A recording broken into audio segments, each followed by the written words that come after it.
Understanding the establishment continues to influence perceptions of narratives of both success and failure in popular music. Underpinning those perceptions lies the seemingly simple equation of what constitutes a career, as described by industry commentator Chris Cook: make some music, create a fan base, sell 'em stuff.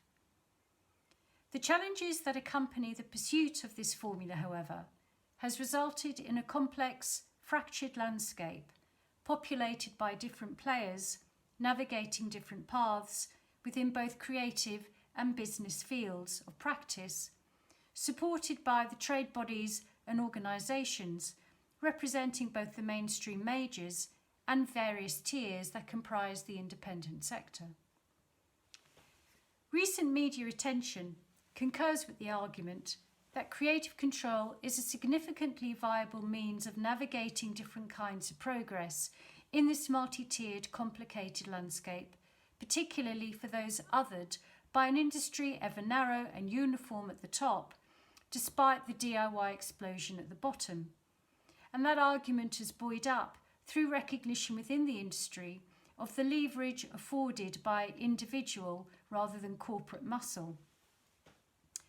But if coming out fighting from one's own sonically created corner is the only way to construct what might be understood as a career in what Simon Reynolds has described as that ever-widening gulf between the universally famous and the known to just some, the methods used to mediate such activity can result in what he has also identified as promotional suicide if they ape those utilised by the mainstream, where he has observed that even the astronomically famous have had to resort to ruses to commandeer public attention.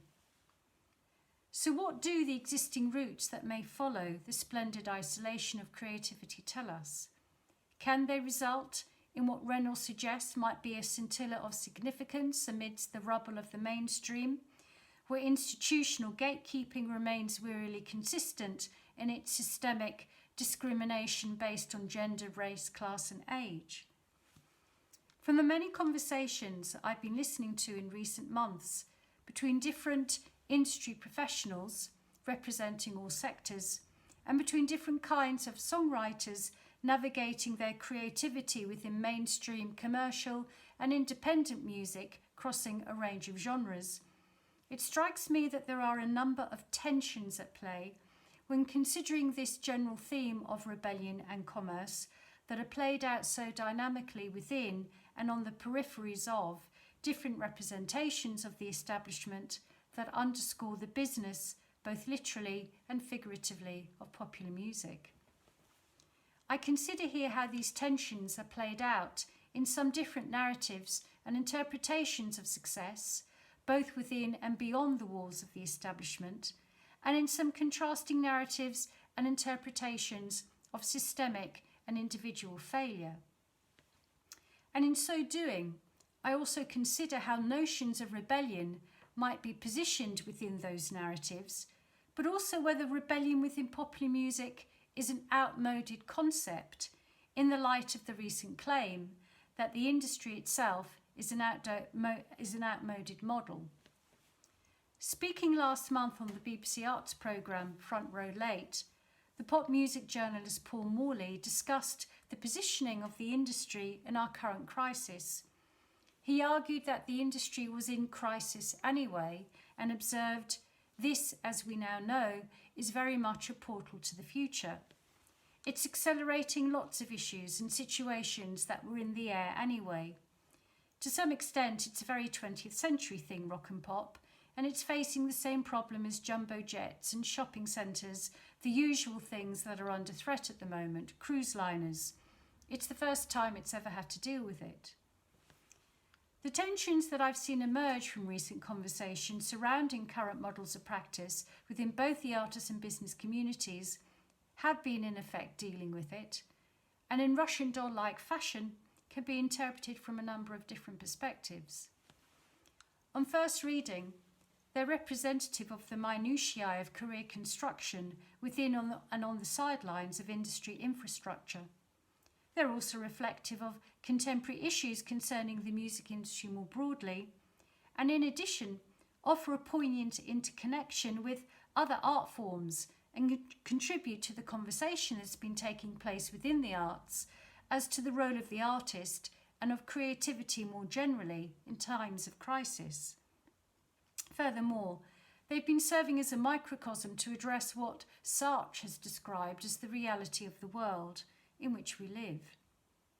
A similar observation has been made by Crispin Hunt, chair of the Ivors Academy, who just last week described current debate concerning streaming as a microcosm of a bigger conversation about fairness in society, and positioned the music industry as the canary in the coal mine for the bigger conversation.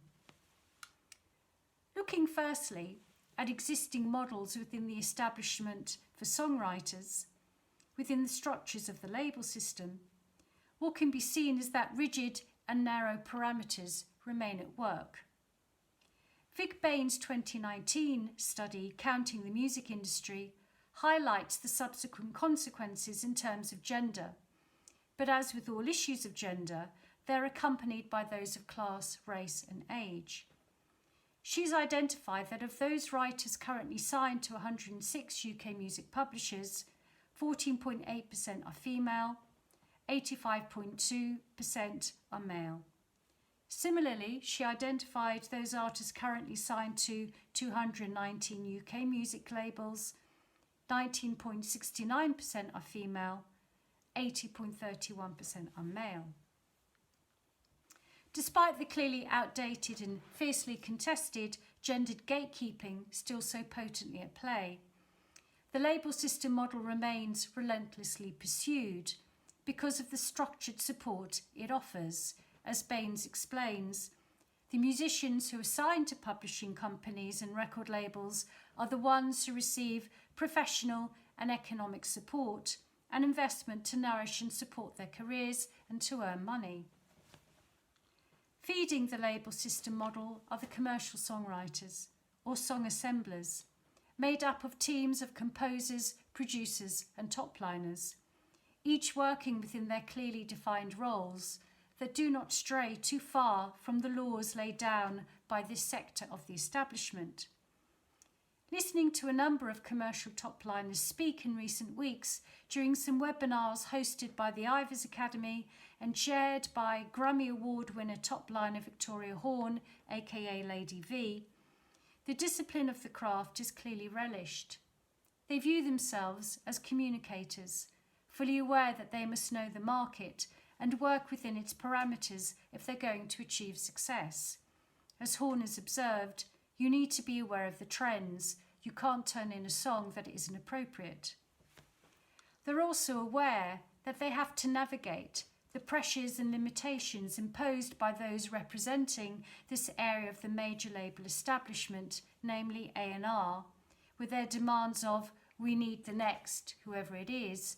They always quote the latest hit. Their response is to try to keep ahead of the game by studying the market for the current sound, by using different influences, by constantly updating their knowledge, and by striving for high standards. They recognise that the constraints of writing to a brief can result in creative stalemate, and the need to draw on specific strategies to make a song work, such as key change, tempo change, to draw on reference tracks, or to genres removed from what they would normally do. They recounted the experiences of working all day on different ideas to no avail, to only then be whipped up by the excitement of collaborative creativity when, as outlined by songwriter Sam Brennan, someone starts a vibe at the end of the day. Or as songwriter Joe Killingdon enthused, when you're just having fun and you're not trying to write to a brief. As might be expected, however, the need to meet approval from within rigid commercial frameworks resulted in acute awareness of some highly gendered issues, such as the lack of control.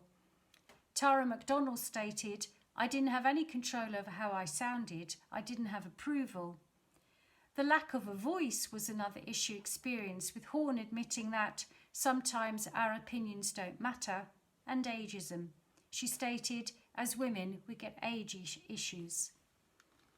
Their belief in the value of the song, however, seemed to compensate from these restrictions they had to navigate, recognising the power of its longevity.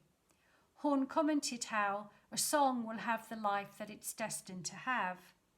This allowed them to take a long-term view, insisting the need, as in any career, for persistence in pursuing their goals. As Horn reminded the listeners, there isn't a fast track. The importance they attached to their music making, irrespective of the commercial context, also helped them to maintain self-worth and value. Consequently, they urge listeners, don't give up. If your music is touching one person's life, you can only be your best you. Being an artist is having a song that touches someone. In contrast, another webinar focused on songwriters and composers working in sync, media, film and theatre. Here, great importance was also placed on the song, but clear distinctions were made between songwriting, song assembling and song production. For instance, songwriter and composer David Allman stressed, a good tune is a good tune. The first thing is to try and write a good tune, urging you have to trust your ears, writing, performance and the recording of that.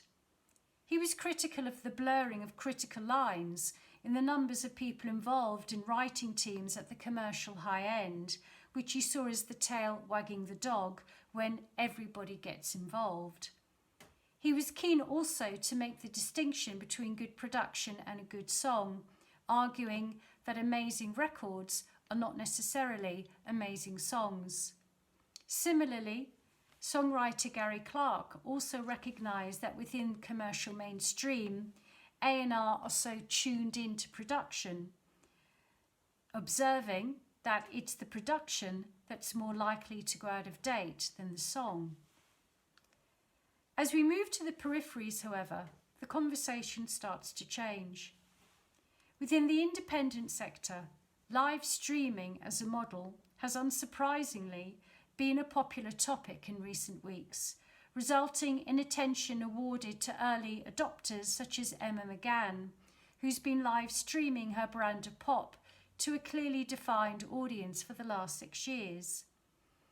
She was included in a panel in May by AIM as part of their virtual Great Escape online seminars called AIM House. Chairing the panel was G. Davey, AIM's legal representative. She acknowledged that although live streaming has been a niche avenue for people like Emma, she now recognised it as a new frontier so quickly and widely adopted, with the result that it seems that live streaming is going to be habit forming. She presented a strong argument for its providing a viable model for the different tiers of independence working on the peripheries due to its ability to gain more engagement in a 1-hour live stream than in a month's worth of live gigs. She discussed the promotional benefit in terms of currency, whereby she posited that not only money has currency, but rather that the future growth has currency in itself. Davies' response, in fact, offers a highly resonant reworking of Bourdieu's cultural capital for our time, adding to our understanding of a career in 2020. However, there was a very different response to live streaming in the conversation that took place on the Ivors Academy webinar last week between Crispin Hunt, its chair, Naomi Poll, MU Deputy Secretary of the Musicians Union, and rapper Xiao Dao. It was focused on the Fix streaming campaign, hosted again by Victoria Horn. Rather than taking a celebratory view of live streaming, Naomi Poll identified it as reflective of a wider problem, posing we shouldn't be in a position where, if live slips away, we're in crisis. Hunt adopted a similar stance, describing live streaming as busking by app, arguing that's not how it should work. rather insisting that the emphasis on live, both pre and post-lockdown, was acting as a smokescreen to the larger issues confronting all music makers, stating, "We always played live, but it's an annex to what is our real business, making music."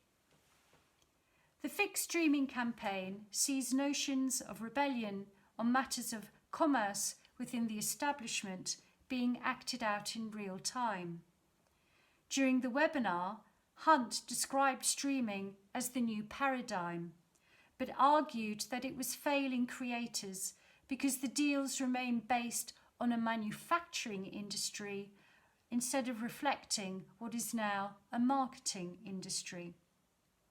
He stated that the industry is the guardian. They should be able to withstand robust scrutiny, inferring through his choice of words that as an establishment, it was clearly failing in its care of its creators. He was damning of key players upon whom the industry is reliant, describing YouTube as industrialised piracy and who need to admit that they're a streaming service. If Davies' interpretation of currency asks us to rework our understanding of both currency and success within popular music, so too did the experiences of the rapper Xiao Dao, the independent artist speaking on the Ivors panel. According to current criteria, a successful independent artist is one who has built up a large fan base through independent self-promotional activities and has achieved high streaming numbers. Meeting that criteria, however, does not result in earning a living. Dao stated, "I have a fan base. I should be able to provide service to people who love what I do." But his reality was, music is what I do, but it doesn't allow me to do what I want to do. He posed the same question that has been asked since the beginning of the digital revolution. He said, how as an artist do you get your music heard? In a current streaming context, a primary method is to get your music onto playlists. But as Dao asserted, you have to pay the money to playlist curators, and even then there is no guarantee it will get on. So as I've suggested elsewhere, what may appear as a free-for-all at the bottom remains firmly guarded at the top. Dao echoed the same sentiment, stating, "The path and availability is now so possible, yet the constraints on what you can make and do are still there. Artists need to be entrepreneurs, but they should be able to earn a living." In his closing remarks, he wished to draw attention to the fact that these streamings are human beings, highlighting on the one hand streaming's ability for an artist to reach an audience, the very foundation upon which success in the digital era is understood, but reinforcing on the other that such reach does not result in success in monetary terms. Speaking in AIM House, CEO Paul Pacifico described the advice he offers popular music students on successful career creation, which he believes is based on 3 pillars: vision, identity, and community. He argued that success can be achieved if you can connect your vision to a community through an identity, which will result in a creative construct brought about by collaboration and networking. A similar approach is illustrated by the training offered by CMU that identifies 10 steps from hobbyist to headliner, and identifies that successful artists start to work in partnership with traditional music industry around step 4. Another successful model exists, such as growing a community around a genre-related gig night at a venue. But for the most part, the most successful model sees individuals maintain their solo status in terms of their creative work, but build their business by conventional means by securing a deal with a publisher, agent, booker, and/or manager. So, what do these different models tell us? What light do they shed on our understanding of the establishment? Can the different models of career construction on the margins be read as acts of rebellion against the establishment? Or has rebellion been sidelined by the need for survival in the face of the arguably unchanged economic reality of popular music that, more than ever, is compounded by inequality? Within the artist community, working as a creator within the heart of the establishment, the commercial mainstream requires conforming to rigid guidelines. Those with the most power are those with the most control over what they create. For those artists working on the peripheries, being on the outside isn't choice but necessity. So although historically the decision of an individual artist or band to establish their own independent label to self-release pointed to an unwillingness to take part in parallel relations represented by the traditional contractual agreement with a record label, the shifts that have taken place since the early 2000s have stripped this response of any political interpretation and transfigured it from a statement of individuality and rebellion to a commonplace strategy of necessity to kickstart and/or sustain a career. But even if they meet the criteria that underpin perceptions of artistic success, it doesn't generate monetary gain unless there are commercial ties within traditional structures. From all these conversations, two things have stood out. Firstly, there are clearly different perceptions of the music industry establishment depending on the positioning of the artist. But what unites them all is the role that creativity plays in their lives and in their very identity. And it is this that helps them to rise above the restrictions and financial limitations imposed by the impact of the establishment on their working lives. To end with a final consideration of the role rebellion might accompany that creativity, I return again to an observation from Simon Reynolds, who in 1996, along with Joy Press, drew on John Paul Sartre's distinction between the rebel and the revolutionary to examine the positioning of the male rock musician as rebel in popular music, to argue that rock is not a revolutionary art, as its subordination and ego tantrums are complicit within the terms of capitalism and patriarchy. 20 years later, Viv Albertine, in conversation with fellow punk John Robb at the Sound and Vision conference in 2016, told the audience that it mattered who they looked up to, but warned them, don't work musicians, for goodness sake. From what she saw, only the rich can do it, she said. Children of the rich can do it. She maintained that she was interested in musicians if they're radical.